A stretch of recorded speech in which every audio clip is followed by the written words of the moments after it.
The Bengals are off to a 5-0 start, and some, including ESPN.com's Coley Harvey, are making the case that Andy Dalton should be the front-runner for MVP. Dalton has thrown 11 touchdowns and only 2 interceptions this season while posting a QBR of 83.7. Stephen A., do you agree that Dalton should be the leader in the MVP race?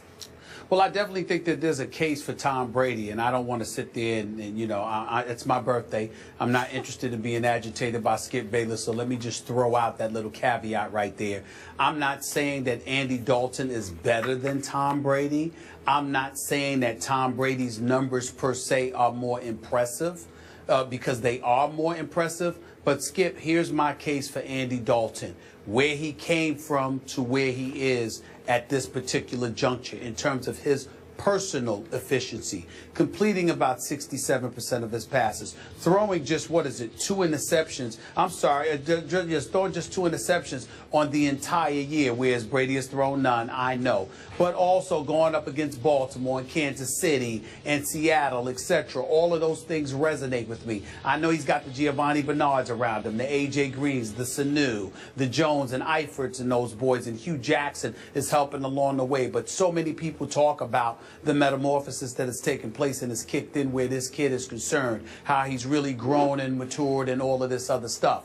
When I think about Tom Brady, yeah, to some degree, he's a victim of his own greatness. He's not doing anything that's unexpected. It's relatively predictable. He's got the #1 tight end in all of football and the future Hall of Famer in Rob Gronkowski. As far as I'm concerned, how Bill Belichick has found Deion Lewis out of nowhere is amazing to me. All of those things are true, and Tom Brady is the one that makes that engine go. But what I would say to you is a Pittsburgh Steelers defense on the opener with a first-time defensive coordinator in Keith Butler. You go against the Buffalo Bills, which to me doesn't count because despite how great their defensive personnel is, it is Rex Ryan we're talking about here, who Tom Brady and the New England Patriots are clearly incredibly familiar with. And then you had a virtual bye week in the Jacksonville Jaguars and then another bye week in the Dallas Cowboys because they're trying to get their defense together. So I think in terms of the ease in which their schedule has gone, I look at Andy Dalton and what he has done, and I consider it more of an accomplishment thus far, even though I certainly wouldn't say he's better than Tom Brady in any way. Now you have succeeded in irritating me on your birthday with what you just said. And I know you dropped little caveats and little I can escape hatch here and I can dodge over there. You know, you gave Brady some little props, but you're still making a case for a guy who has no business in the same sentence with Tom Brady. I'm sorry. It just comes across to me as more Brady hate. And I know what you're saying, that there's the old syndrome that operates. The great coaches are never in the running for Coach of the Year because everybody expects them to be a great coach with a great team. And same applies to Tom Brady, great quarterback. So he's too great to even be in the MVP conversation, even though he has 11 touchdowns to 0 interceptions to Andy Dalton's 11 to 2.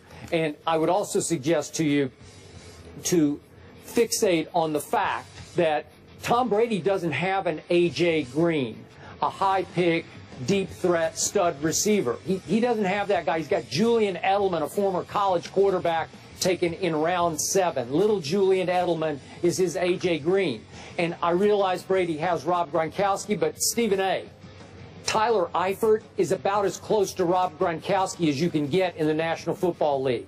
Talk about a stud target receiver for him, a security blanket. So those are 2 great weapons that he has. So I think it's a pretty level playing field, if not tilted a little bit toward Andy Dalton, because he has a few more weapons, I think, than even Tom Brady has. So I admire, I respect, I'm in awe of what Andy Dalton has accomplished so far, but I don't think he's been better than Tom Brady. I think that's just laughable to me.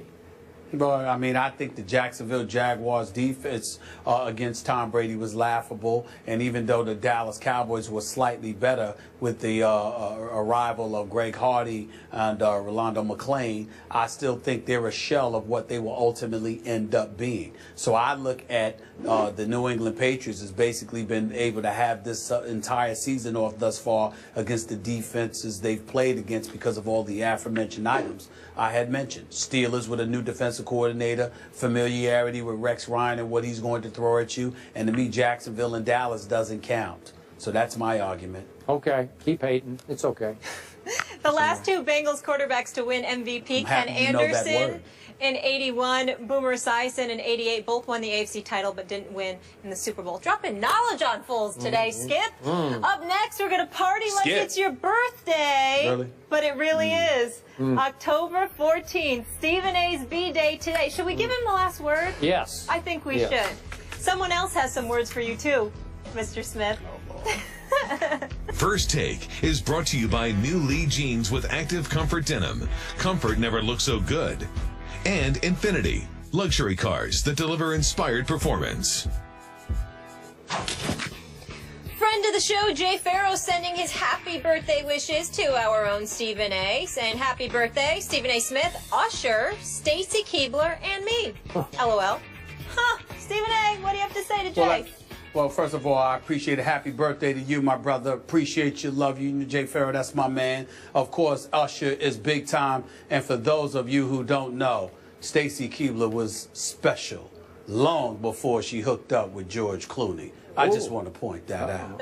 I just want to point that out. So Jay Farrow's birthday is Stephen A's birthday and Jay Farrow's birthday? My man Jimmy Jackson. My man Jimmy Jackson does work for the Big Ten and stuff like that. Used to play in the NBA. It's his birthday too. Wow. Jimmy!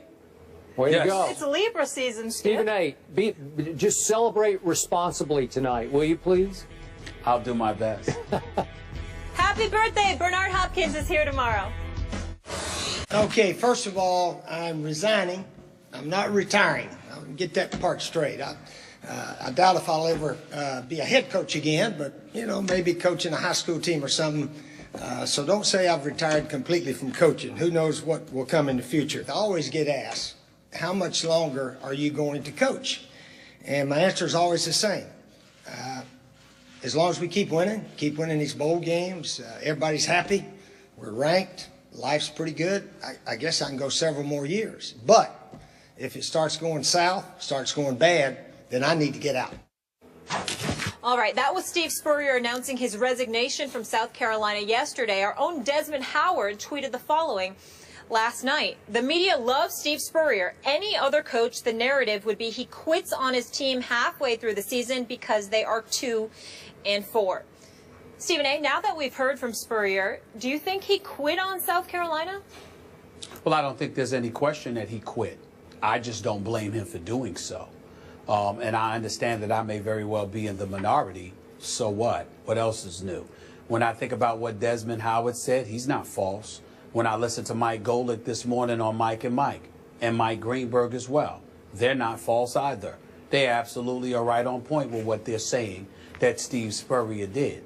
The difference is, and I guess Skip is right along with them, the difference is, however, y'all may have a problem with it. I don't. Because I'm reading between the lines of what he's saying. Being 2-4 in the SEC, obviously that's not impressive. Struggling to beat Central Florida after being down 14-8 against them at halftime, or up 14-8 against them at halftime a few weeks ago. He saw the handwriting on the wall, but I don't believe it's because of their record. That's the only reason why. I do agree with somebody like Mike Greenberg when he says if they were winning, he would still be there.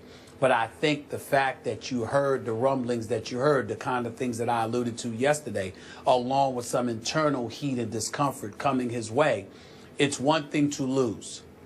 It's another thing to feel unwanted. And even though the president is on record saying he tried to convince him to stay, the president of University of South Carolina, I think there were other people, whether they were boosters, alumni members, etc., looking at him, questioning his age, whether or not he still had it, looking to recruiting and everything else. And I believe that there were some people associated with the South Carolina program that became, dare I say, an irritant to Steve Spurrier. He's 70 years of age. won a national championship, one at Florida, one at South Carolina. They had one double-digit winning season in his career before, in the school's career, in his history rather, before he arrived. He had 3 consecutive 11-2 seasons. A couple of years ago, they was ranked as high as 4th in the nation.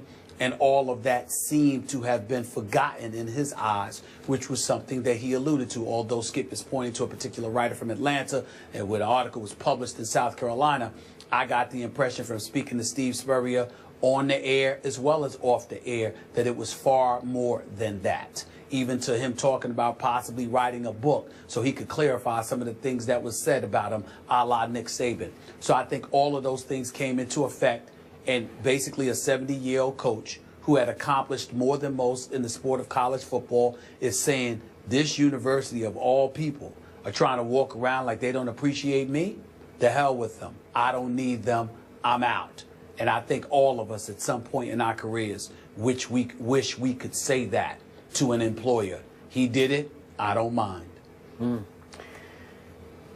I'm right where I was 24 hours ago.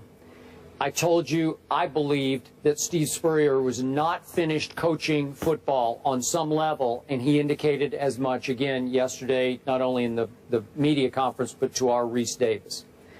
And I believe he wants to coach again somewhere else. I don't think he would turn down a top college job, although it's probably a long shot one would be offered to him. But I'll also stand by this, Stephen A.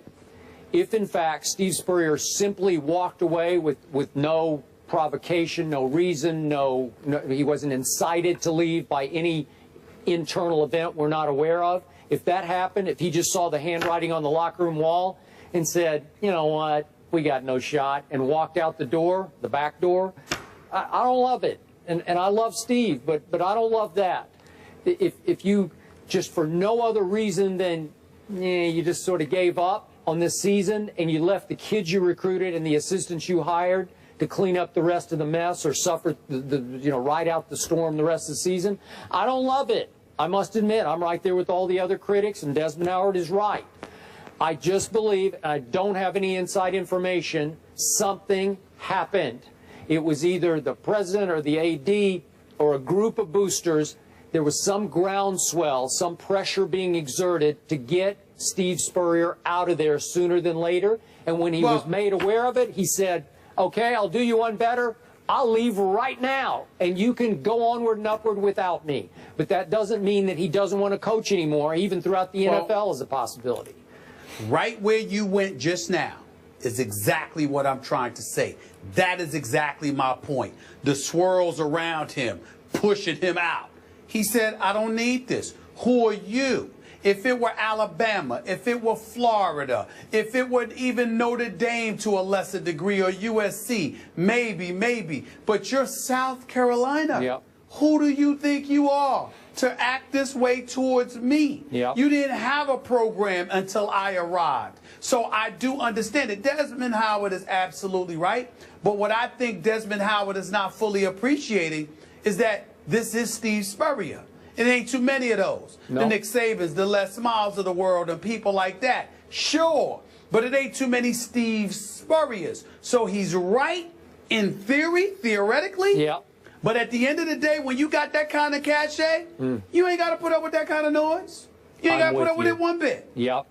And I do hope that we hear from Coach Spurrier again, coaching on some level somewhere that will make him happier. Yep, and we will continue to track his career and South Carolina football, who's facing your Vanderbilt Commodores. That's not good for my Commodores. Okay. Moving on, it's been very good for the Bengals. The last time they got off to a 5-0 start, they went to the Super Bowl. So should Andy Dalton be the front runner for the MVP? That's the combo coming up.